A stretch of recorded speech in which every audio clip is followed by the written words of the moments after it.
Les comentaba en la apertura del programa que íbamos a charlar con el diputado provincial José Gaufín.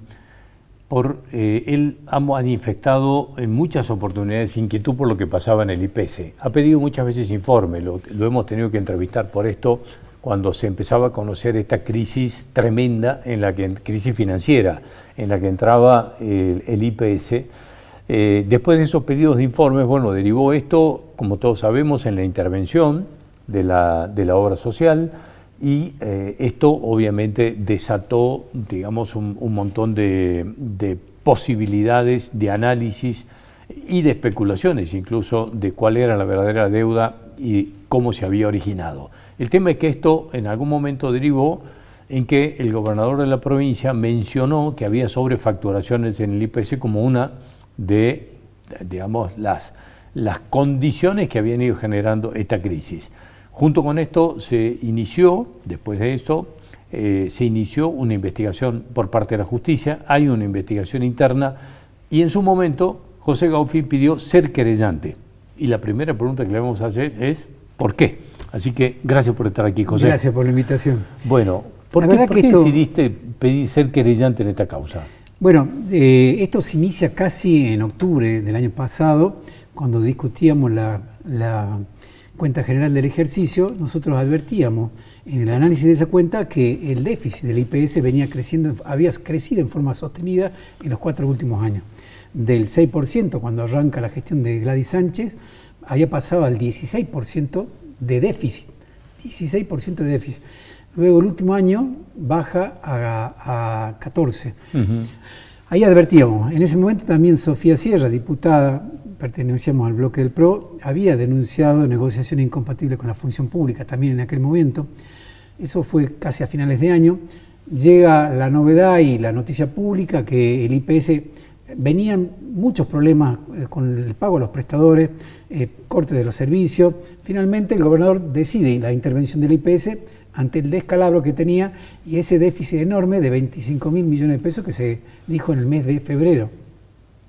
A partir de ahí nosotros pusimos el foco sobre el IPS porque ya habíamos visto estos datos previos. Bueno, la primera parte fue la sorpresa y la que teníamos que casi todos los miembros del directorio y la presidenta que habían sido intervenidos y que cesaban en su función de acuerdo al decreto, bueno, fueron nombrados en cargos intermedios ahí en el IPS. Primer planteo de diputados en su conjunto que no podía ser que la presidenta Sánchez intervenida siguiera teniendo un papel protagónico. Luego se la deja de lado, sigue trabajando en el IPS, pero con una responsabilidad. En la primera reunión que tenemos con la interventora a finales de marzo, él cuenta en la Comisión de Salud algunos datos que él ya durante un mes había recabado y las irregularidades que había. O sea, había en esa reunión no solamente sobrefacturación, sino contratos irregulares que nunca se habían cumplido, firmados pero que nunca habían prestado los servicios. ¿Cómo qué, por ejemplo? El famoso contrato de Traditum, que es una empresa que se contrató, que es una empresa con sede en Buenos Aires, que se contrató para elaborar servicios informáticos, para poder sistematizar procesos dentro del IPS y que fuera más eficiente su gestión. Durante 5 años de la gestión de Gladys Sánchez se le habían pagado una cuota mensual del orden de los 300 millones de pesos. Final del cuento, al momento de la intervención, no había hecho nada, dicho por el interventor. O sea, que esta empresa cobró ¿cuánto? 6 millones de dólares. 6 millones de dólares y no hizo nunca nada. Hasta ese momento no había hecho nunca nada. Ahora parece que hay una apretada, le han prorrogado durante 3 meses más, porque ya se vencía el contrato final, y pareciera que está moviéndose. Pero bueno, hay que analizar el contrato en toda su extensión, las obligaciones que tenía, si tenía que entregar equipamiento. La verdad que hay mucho por investigar ahí, porque es un contrato que durante 5 años no avanzó. 6 millones de dólares que se tiraron a la basura, en definitiva. Bueno, a partir de ahí pasa el mes de abril, el gobernador viene el acto fallido de la ley que buscaba darle mayor sustentabilidad económica y que dejaba de lado a los jubilados. Digo un acto fallido porque el gobierno después la retira. Y ahí el gobernador en un video habla de sobrefacturación, finales del mes de abril. Yo voy, lo visito al procurador de la provincia y le digo, mire, procurador, acaba de decir el gobernador que hubo sobrefacturación en el IPS, entiendo que usted tiene que hacer algo. Me dice, no se preocupe, diputado, hoy tomó intervención la fiscal Salina Odoricio. Veo el parte de prensa del Ministerio Público Fiscal, estamos hablando de principios de mayo ya, decía que había iniciado la investigación. Yo no contento con eso, hago una presentación al procurador ampliando el espectro, porque si la noticia crimen era solamente sobre facturación, ahí había un combo mucho mayor como estos contratos irregulares.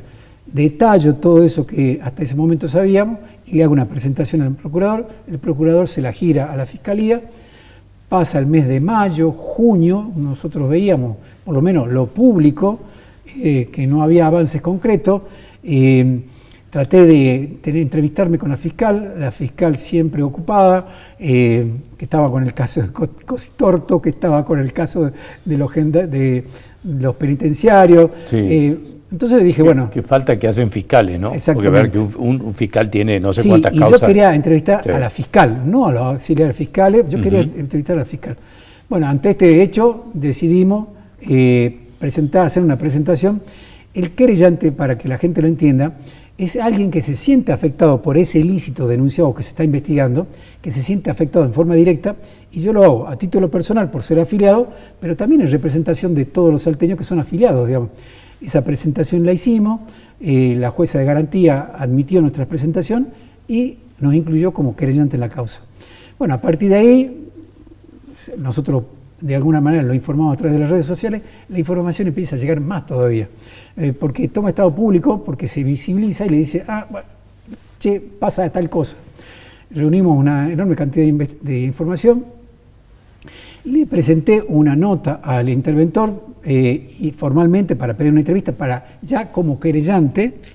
Él me respondió formalmente que, si yo era querellante, lo entendía perfectamente, pero que prefería que toda la información y todo sea a través del expediente. Listo, una posición, no hay problema. Le presenté una nota al síndico de la provincia, me recibió finalmente.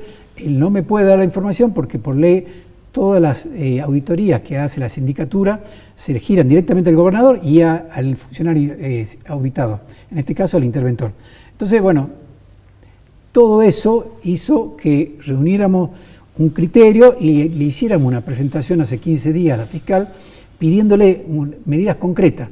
Incorpore todo esto al expediente judicial, porque hasta aquí hay un trabajo administrativo de la intervención, pero no hay un trabajo judicial.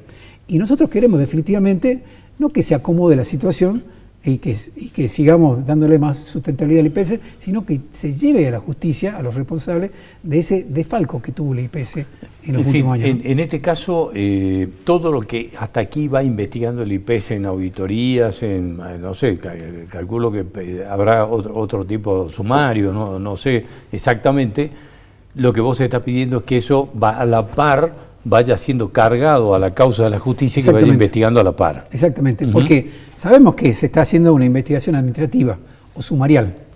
Sabemos también que tienen el auxilio o la ayuda de la Sindicatura General de la Provincia, que tiene equipos de auditores dentro del IPS y que están auditando diferentes procesos. Los procesos de auditoría no son tan fáciles de entender, son procesos que se van auditando, pero que van produciendo informes parciales. Entiendo yo que ya más de 6 o 7 auditorías listas, nosotros queremos que todo eso se incluya en la causa. Nosotros tenemos datos graves, información grave, ¿Cómo qué, por ejemplo? Como el caso de un médico que lo llaman de la auditoría interna del IPS, le dicen, usted prescribió estas prácticas médicas, digamos, estos diagnósticos por imagen. A ver, va al IPS, esa no es mi firma, desconoce esa indicación médica de una tomografía computada, creo que era. Pero esa tomografía se cobró, pero con una firma apócrifa. Bueno, dijeron, bueno, vamos a ver. Empiezan a revisar. La información que yo tengo es que durante los últimos 8 o 10 meses hay más de 50 o 60 millones de pesos de prácticas médicas que están prescriptas o indicadas por este médico, confirman que no son de él. O sea, ahí hay un mecanismo claro de cómo robarle. Claro, ahí hay un fraude y estafa agravada. Agravada, porque sí, claro. Evidentemente instituto o clínica o centro médico que cobraron por realizar esos estudios médicos, bueno, evidentemente tiene una convivencia con alguien dentro del IPS que mete esos pedidos médicos fraguados, digamos, ¿no? Bueno, como eso, nosotros hemos tenido la posibilidad, y que, digamos, estas cosas, no sé si son casualidades o no, pero un periodista profesional de la radio fue convocado al IPS porque tenía unos estudios médicos que le habían realizado, digamos, estudios cardiológicos complejos, que se los realizaron en la clínica Altos de Swiss Medical. Lo convocaron para que certifique si efectivamente le habían hecho estos estudios, y por supuesto que no tan solo no se los habían hecho, también le habían firmado, obviamente no era su firma, desconoció la firma, desconoció este estudio, y bueno, esto se inicia obviamente, no sé a dónde va esto a parar, ni cómo se acumula, ni qué hace el IPS con eso. Por eso me parece que sería muy importante que a medida que van apareciendo casos concretos de gente que dice, no, esta no es mi firma, me falsificaron la firma, este estudio yo no me lo hice, esto vaya derivando inmediatamente a la justicia, me parece, ¿no? Porque alguien facturó eso y lo cobró. Y lo cobró. Es decir, es fácil rastrear un cobro. Fácilmente esto. Por eso también una de las medidas es que le hemos pedido a las fiscales que preserve la prueba. Acá hay muchos elementos que van a ser prueba en ese acto irregular. Uno son las historias clínicas, los informes. Se supone que uno tiene que guardar cualquier centro de diagnóstico o las clínicas, en el caso de los pacientes que están internados, tienen que guardar la historia clínica. Y ahí se determinará si está la práctica médica indicada, y si está realizada y si está facturada. Es decir, hay mucho por investigar. Este caso que me acabas de relatar también lo he recibido en el caso de mujeres con estudios de densitometrías, por ejemplo, otro tipo de estudios ginecológicos. Diputado, yo no me lo hice eso, y fui a pedir que me autorizaran ahora y ya no me quieren autorizar porque dice que hace un mes me lo hice.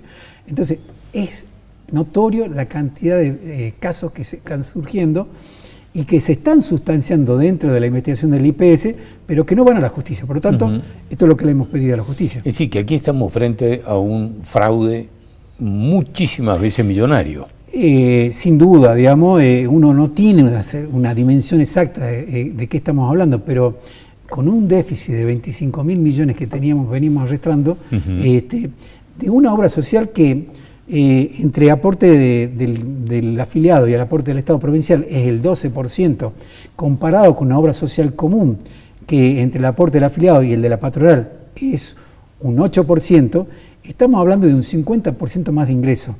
Entonces, uno dice, pero tiene buenos ingresos, ¿por qué tiene semejante déficit? Sabemos que están en dificultades todas las obras sociales y que de alguna manera van restringiendo prestaciones para poder estar por arriba de la línea de flotación. Lo sabemos, pero acá tenemos un déficit enorme, digamos, y evidentemente es producto de ese saqueo que le han hecho al IPS en los últimos años, ¿no? Bueno, en algún momento te escuché hablar de, iba a decir traslados VIP, pero no son derivaciones VIP. ¿Qué es eso? Derivaciones, muchas veces afiliados al IPS necesitan una intervención quirúrgica o un tratamiento que no se hace en la provincia y se los deriva a centros asistenciales o clínicas de Buenos Aires, Córdoba o Mendoza. El IPS ya hace tiempo no tiene un contrato directo con esas clínicas. A través de una empresa, creo que se llama Mediar, Mediar paga a las clínicas de Buenos Aires, de Córdoba, y después le factura al IPS, le repite.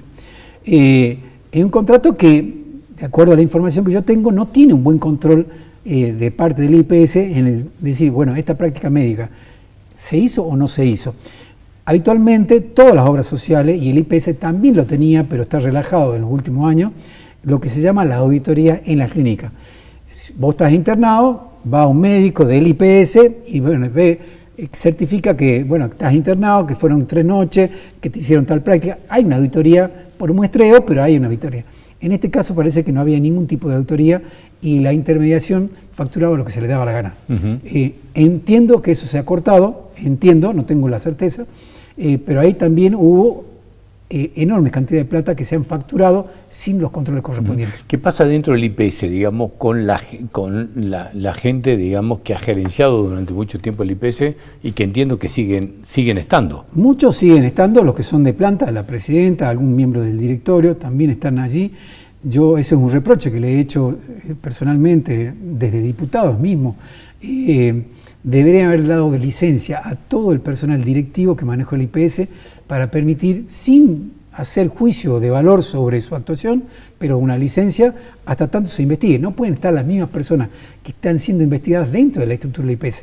El gerente de administración sigue siendo el mismo. O sea, el que pagaba sigue siendo el mismo. Una persona que no es de planta, que entra contratada y sigue siendo el mismo. Yo no digo que esté entongado, pero correte al lado, hacemos la investigación y después vemos. Incluso le conviene a él, digamos, no estar que se investigue con toda transparencia. Si tienen toda la tranquilidad del mundo, investigan todo lo que sea, yo después vuelvo tranquilo. Lo que pasa en cualquier caso, digamos. En todo. Alguien se lo corre para que no se entorpezca la investigación, ¿no? Es lo que debería hacerse. Sí, tal cual. Pero bueno, esperamos que con esto, el querellante en definitiva, nosotros ¿cuál es nuestra función? Ayudar, impulsarle a la fiscal en que esta causa tenga dinamismo y se vaya avanzando. Hasta aquí, por esas limitaciones que tiene la justicia, bueno, esperemos que ahora con esta presentación empiecen a tomarse medidas conducentes a deslindar responsabilidades y juzgar a los responsables. Si hay más información, te vamos a convocar de nuevo, José. Con todo gusto. Te agradezco mucho haber venido. Muchas gracias, como siempre. Gracias. Hasta luego. Volvemos enseguida. Vamos a estar hablando y vamos a escuchar un testimonio importante dentro de lo que es el caso del excomisario Vicente Cordeiro. Vamos a conversar con el ex jefe de la policía, Gilberto Pereira. Ya volvemos.